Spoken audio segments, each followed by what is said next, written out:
राजस्थान की रेतीली धरती, जहां रेत के टीले इतिहास की गाथाएं सुनाते हैं, वहां एक ऐसे संगठन ने जन्म लिया जिसने न केवल राजपूत गौरव की मशाल जलाई, बल्कि अपने साथ तमाम विवादों का तूफान भी खड़ा कर दिया। नाम है श्री राजपूत करणी सेना। एक ऐसा नाम जो कभी सांस्कृतिक सम्मान की दुहाई देता है तो कभी सड़कों पर हंगामा मचाकर सुर्खियां बटोरता है। लेकिन रुकिए, क्या आपने वो अफवाह सुनी जो बाजार में गूंज रही है? कहा जाता है कि करणी सेना की नींव कहीं ना कहीं कच्ची शराब के अवैध धंधे से जुड़े तारों में उलझी थी। यह दावा सुनने में जितना सनसनीखेज है, उतना ही रहस्यमय भी है। नमस्कार, मैं हूं आपके साथ अवनीश। आइए इस कहानी के पन्ने को पलटते हैं और जानते हैं कि क्या है करणी सेना का सच, इसका इतिहास और 2025 तक इसके ताजा कारनामे क्या हैं। दरअसल साल 2006 में जब करणी सेना ने पहली बार अपने झंडे गाड़े तो इसे राजपूत समुदाय का गौरव गान गाने वाला सिपाही माना गया।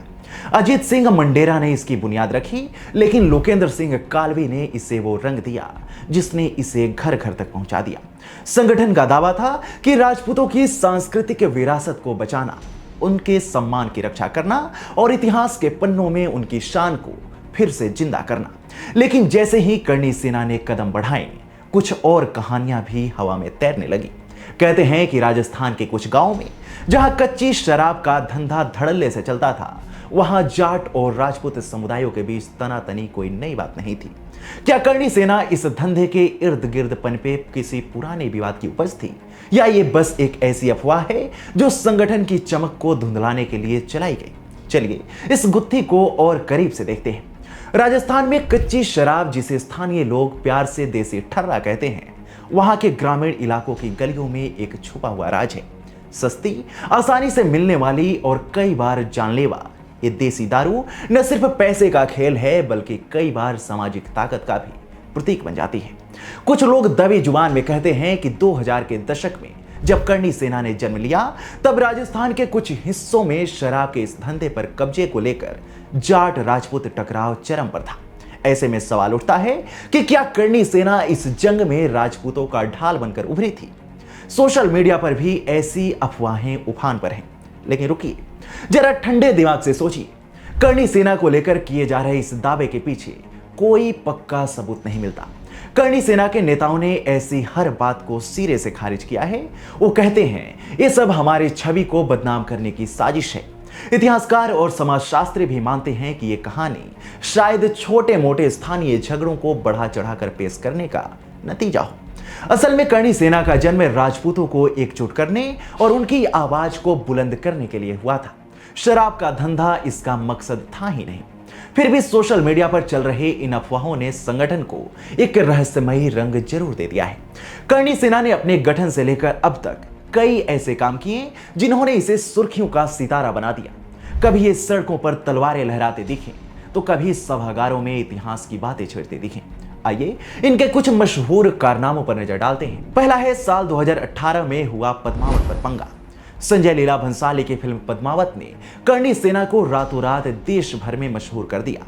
संगठन ने चिल्लाकर कहा कि फिल्म में रानी पद्मावती और राजपूत इतिहास का मजाक उड़ाया गया है। सेट पर तोड़फोड़ से लेकर सिनेमा घरों के बाहर तक करणी सेना ने जमकर हंगामा मचाया। नतीजा क्या हुआ कि फिल्म तो रिलीज हो गई, लेकिन संगठन की ताकत का डंका जरूर बजा। दूसरा है राजनीति का रण क्षेत्र। करणी सेना सिर्फ सड़कों तक सीमित नहीं रही, राजस्थान की सियासत में भी इसने अपनी धाक जमाई। राजपूत वोटरों को एकजुट करने से लेकर नेताओं को आंख दिखाने तक संगठन ने हर मौके पर अपनी ताकत आजमाई है। कभी आरक्षण की मांग, तो कभी सामाजिक सम्मान की बात। करणी सेना ने हर मुद्दे को भुनाया है। अब हाल के सालों में करणी सेना ने अपने रंग बदले हैं। अब ये सिर्फ तलवारें लहराने वाला संगठन नहीं रहा। साल 2024 में इसने अवैध खनन और पर्यावरण जैसे मुद्दों पर भी आवाज उठाई।